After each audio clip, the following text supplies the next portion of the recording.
a trabajar son con los conceptos de calor y temperatura. Son dos conceptos que los usamos muy a menudo en nuestro lenguaje cotidiano, pero que por lo general los utilizamos de manera incorrecta. Vamos a arrancar, a diferencia de otras veces, a partir de una experiencia. La experiencia no la tienen que hacer porque no cuentan con los materiales de laboratorio, yo tampoco los cuento ahora en mi casa. Lo que agarré fueron materiales similares para que se puedan dar una idea. Los dibujos están horribles, todavía no domino la pizarra de fibrón para dibujar. Esto sería un vaso de precipitados. ¿Sí? El vaso de precipitados en el laboratorio es un vaso que tiene una forma similar a esta, es de vidrio. El vidrio por lo general es de borosilicato, es un vidrio que resiste las variaciones de temperatura, es como el Pirex que tienen en su casa cuando ponen una fuente de vidrio que es de Pirex y puede ir al horno. Tiene más o menos esta forma, a veces tiene alguna graduación, pero no es un material que sirva para medir volúmenes de manera precisa. Y lo otro que vamos a utilizar va a ser un tubo de ensayo. Acá lo mismo, esto no es un tubo de ensayo, yo tengo un especiero que tienen estas formas, pero era lo más similar que encontré como para que se hagan una idea qué es lo que vamos a hacer. Es colocar el vaso de precipitados y el tubo de ensayo en su interior, ¿sí? Esta es una experiencia que la hacemos por lo general en la escuela porque son materiales sencillos que tenemos a mano. En el vaso de precipitados se coloca agua a temperatura ambiente y se coloca también agua en el tubo de ensayo. El agua que está en el tubo de ensayo, lo que hacemos es calentarla. Se puede calentar desde el tubo de ensayo, si fuera menos cantidad, siempre teniendo en cuenta que la boca del tubo apunte para el otro lado, con una pinza de madera para no quemarnos. Si es más complejo, esto siempre lo tiene que hacer el docente, ustedes se pueden quemar, en el caso de estar en el laboratorio. Como les dije, igual en sus casas no lo van a poder hacer. Y si no, directamente se le puede colocar el agua previamente calentada, ¿sí? Se puede calentar en otro recipiente y se introduce dentro del tubo de ensayo. Una vez que tenemos el agua del vaso de precipitados y las del tubo de ensayo, lo que hacemos es tomar las temperaturas, ¿sí? Medir la temperatura que hay en el agua del tubo y en el agua del vaso.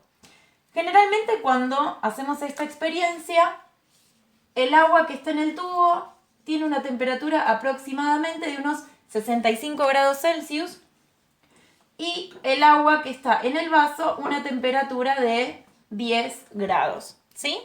Lo que hacemos es dejarlas unos minutos, ¿sí? Y esperamos un ratito. Yo lo que no tengo es un termómetro de laboratorio. En este caso, los termómetros de laboratorio no son como los termómetros médicos que miden nada más hasta 42 grados. Los termómetros de laboratorio son mucho más extensos, miden a temperaturas mayores de 100. Y la barra de mercurio es mucho más sensible, sube y baja constantemente, no hay que agitarlo como el de casa para bajar la temperatura o bajar en realidad la barra de mercurio. Esto entonces lo dejamos unos minutos y vamos a ver que luego de unos minutos tanto el agua del vaso como el agua que está en el tubo de ensayo van a alcanzar los 15 grados, ¿sí? A raíz de esta experiencia se pueden sacar un montón de conclusiones. Lo que vamos a hacer es trabajar con las conclusiones de, bueno, yo tengo agua a 65, la pongo adentro de un vaso que tiene agua a 10 grados, espero unos minutos y al cabo de un ratito las dos aguas, tanto la que está en el tubo como la del vaso, alcanzan los 15 grados y en ningún momento tienen contacto entre sí. El agua del tubo sigue estando en el tubo y el agua del vaso sigue estando en el vaso. Solo lo que hice fue introducir un recipiente adentro del otro. Vamos a ver entonces cuál es la diferencia que el termómetro mida 65 grados, mida 10 o mida 15. Y eso tiene que ver con el concepto justamente de temperatura. Los cuerpos no tienen ni calor ni frío. Los que tienen es energía interna. ¿De qué depende esa energía interna? de la energía cinética de sus partículas. Si yo pudiera dibujar las partículas como en el modelo cuando veíamos el estado sólido, líquido, gaseoso, si yo pudiera ver las partículas del de 65, vería, ¿sí? Si yo las pudiera ver como si fueran pelotitas, como lo dibujábamos en los estados, estas partículas se moverían con mucha mayor rapidez que si yo pudiera ver las partículas a 10 grados, ¿sí? Estas se moverían mucho menos, ¿sí? Estas se moverían mucho más y estas mucho menos. ¿Se acuerdan que a medida que aumentaba la temperatura, por ejemplo, en el estado sólido, líquido o gaseoso, el que mayor energía tenía era el estado gaseoso, que era el que mayor temperatura estaba? En este caso, lo que vamos a tener es mayor energía cinética. Ahora sabemos que la energía del movimiento se llama energía cinética.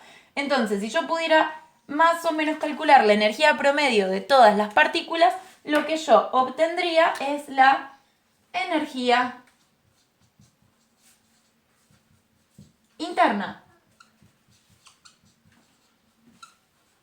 ¿Qué quiere decir esto? Que la temperatura de 65 nos está indicando que el agua que está en el tubo tiene mayor energía interna y el agua que está en el vaso de precipitados tiene menor energía interna. Si yo ahora bien pudiera observar el movimiento de las partículas en estos dos recipientes, como los dos están a la misma temperatura, yo vería que las partículas se mueven aproximadamente con la misma rapidez. Significa que tanto el tubo como el vaso de precipitados van a tener la misma energía interna. Y ahora vamos a empezar a sacar conclusiones a raíz de esto que expliqué.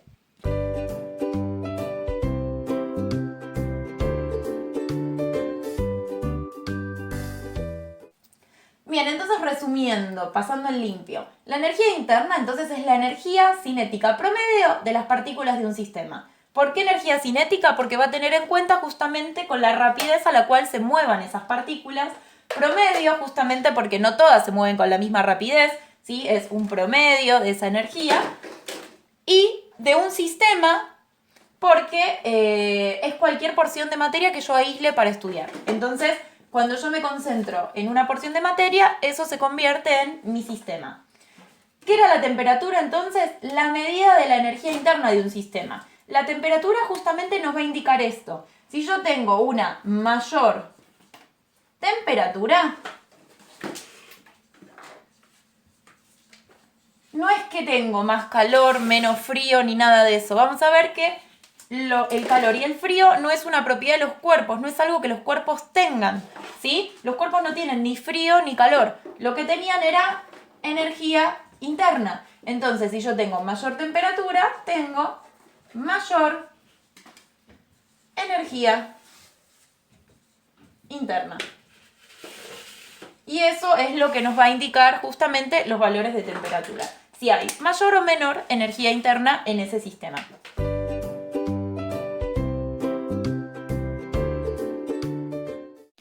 Bueno, lo que vamos a analizar ahora es justamente por qué, teniendo dos recipientes con agua a 10 grados y a 65, recuerden que la de 65 era la del tubo de ensayo, la de 10 era la del vaso, y dejándolo unos minutos, ambos recipientes alcanzan la misma temperatura, en este caso una temperatura de 15 grados. Si yo pudiera analizar qué pasa en el vaso de precipitados, veo que si la temperatura es de 10 grados, va a tener justamente menor energía interna, por lo que habíamos visto, y la de 65 tiene mayor energía interna, ¿sí? Si yo pudiera dibujar con flechas esa energía interna, vería que el movimiento en estas partículas va a ser menor, mientras que el movimiento o la energía cinética que tengan estas partículas va a ser mayor, ¿sí? Entonces, Cuando yo tengo dos cuerpos en contacto que tienen distinta temperatura y por lo tanto tienen distinta energía interna, el que tenga mayor energía interna, en este caso el agua que está en el tubo de ensayo, le va a transferir energía, ¿sí? Le transfiere energía a este otro sistema, que es el agua que está en el vaso de precipitados, que tiene menor energía interna, ¿sí? Siempre que haya dos cuerpos o dos sistemas en contacto que estén a distinta temperatura, el que esté a mayor temperatura le va a transferir energía al que esté a menor temperatura, ¿sí? Este proceso es el que llamamos calor, ¿sí? Entonces, el calor no es más que la transferencia de energía de un cuerpo de mayor temperatura a otro cuerpo de menor temperatura, ¿sí? ¿Hasta cuándo va a ocurrir esa transferencia de energía? Hasta que ambos alcancen la misma temperatura. Y esto se llama equilibrio térmico. Si los dos tienen la misma temperatura, los dos tienen igual energía interna, ¿sí? Por lo tanto, si yo lo pudiera dibujar en flechitas, sería más o menos la misma energía cinética que tenga tanto el vaso de precipitados como el tubo de ensayo, ¿sí? Acá es donde entra este otro concepto, que es el concepto de calor. En el marco teórico les dejaba una pregunta y les decía, ¿por qué la temperatura final, que es 15, está más cerca de 10 grados que de 65? La respuesta tiene que ver en la cantidad de agua. Si yo veo la cantidad de agua que hay en el tubo y en el vaso, así quizás no se aprecia fácilmente, pero miren, vamos a poner esto acá. Miren, si yo veo la cantidad de agua que tengo en el tubo y la comparo con la cantidad de agua que tengo en el vaso de precipitados, ¿sí? Es mucha menor cantidad de agua a 65 que a 10 grados. ¿Eso qué significa? Que por más de que el tubo le vaya a transferir energía, al haber tanta cantidad de agua no va a llegar a levantar tanto esa temperatura porque va a aumentar un poquito su energía interna, ¿sí? Y eso se va a traducir en 15 grados, o sea, en 5 grados más. El tubo perdió mucha energía porque era muy poquita cantidad de agua y el recipiente ganó, en relación a la cantidad de agua, menos energía. Por lo tanto, la temperatura aumentó un poquito y el valor final va a estar más cerca del vaso de precipitados que el del tubo de ensayo.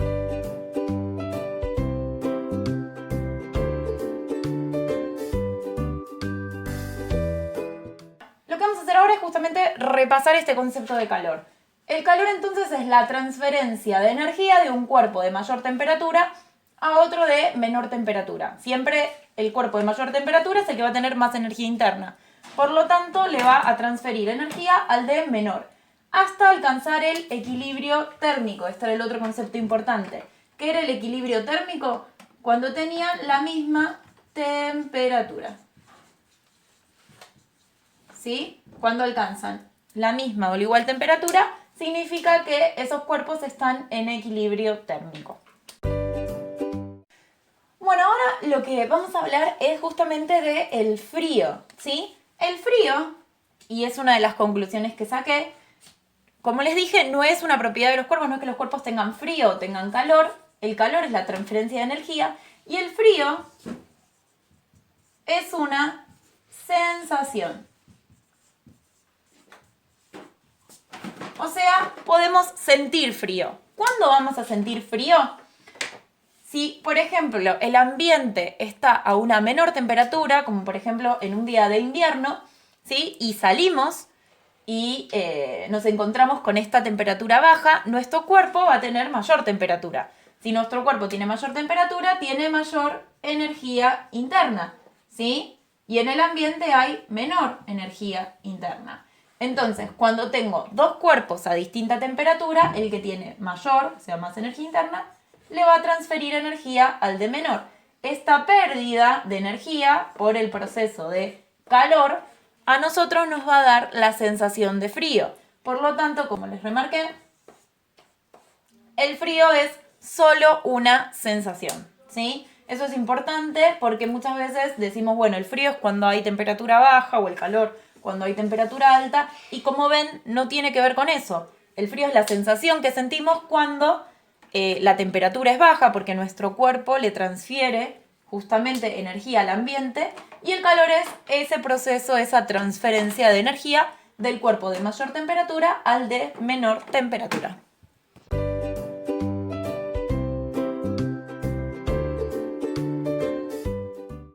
Bien, lo último que vamos a ver es las escalas termométricas. Las aclaro porque trabajamos en toda la experiencia con la escala Celsius, que es la que se usa más comúnmente en Argentina, por eso es que casi siempre vamos a ver el signo de grados con una C de Celsius, y es justamente cómo funciona un termómetro. El termómetro tiene un bulbo, que es la parte metálica, y después tiene un tubo de vidrio. Dentro del tubo hay mercurio, ¿sí? Que es un metal que se encuentra a temperatura ambiente en estado líquido, y yo cuando coloco el bulbo, por ejemplo lo colocamos en la axila o en alguna parte del cuerpo para poder medir la temperatura, a medida que se transfiere justamente energía a este termómetro por el bulbo, el metal, que es el mercurio que está dentro, se va a expandir, se va a dilatar, hasta una de las marquitas que esté indicada. Como les dije, los termómetros médicos o medicinales, los que tenemos en casa, miden hasta 42 grados Celsius aproximadamente. En el laboratorio tenemos de 100 a 150 grados Celsius y es mucho más sensible la medición. Vamos a tratar de comparar estas tres escalas para que las conozcan, porque no solamente se puede la temperatura medir en grados Celsius a partir del punto, vamos a ponerlo acá, de fusión del agua y el punto de ebullición del agua, ¿sí? O sea, cuando el agua tiene justamente el traspaso de sólido a líquido y de líquido a gaseoso. Cuando entra en ebullición y cuando se funde.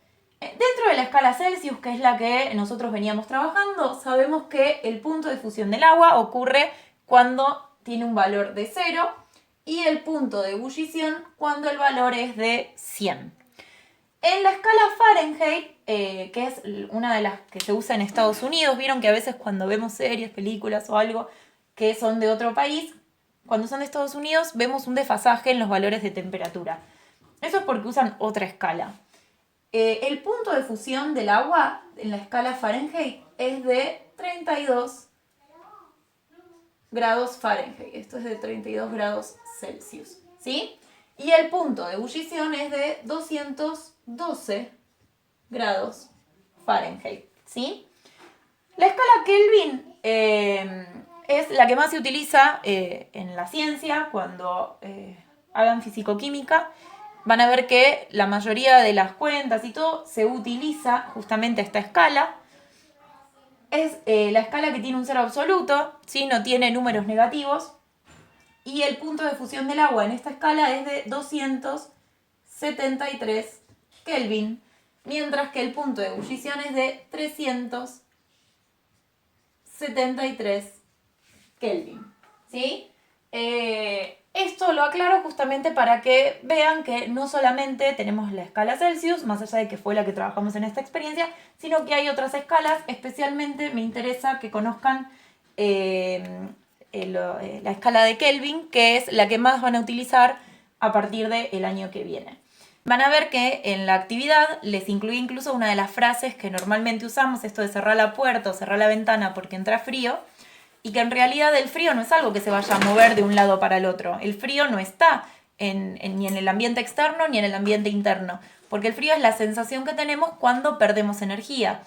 Entonces, justamente lo correcto sería decir, bueno, cerrar la ventana porque vamos a perder energía interna, ya que el ambiente exterior está a una menor temperatura y el ambiente interior está a una mayor temperatura, por lo tanto le transfiere energía por calor. Nadie va a decir toda esa explicación, pero está bueno que sepamos cuál es la explicación correcta más allá de las formas a las cuales nos referimos, ¿sí? Bien, lo mismo cuando decimos algo si está caliente o está frío. Bueno, no es correcto decir si está caliente o está frío. O está a una mayor o a una menor temperatura o tiene más o menos energía interna, ¿sí? Bueno, espero que se hayan entendido Y cualquier cosa ya saben que me pueden escribir.